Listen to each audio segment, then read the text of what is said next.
Hello. Ako kasi sir, meron akong cyst, meron akong kidney stone na 8, hyperacidity ako, high cholesterol, fatty liver. So, nasa akin po yung mga previous na ultrasound ko.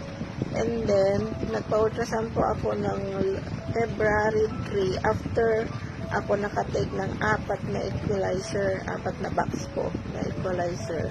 Yung result ko po ngayon, yung kidney stone ko na 8, wala na po, na flush out na yata.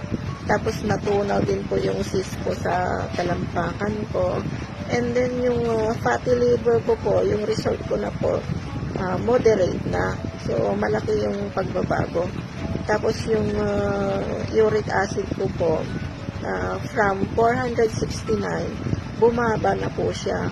Pati yung cholesterol ko po, bumaba na rin po. So, yun po yung testimonies ko dito sa dynamic equalizer natin.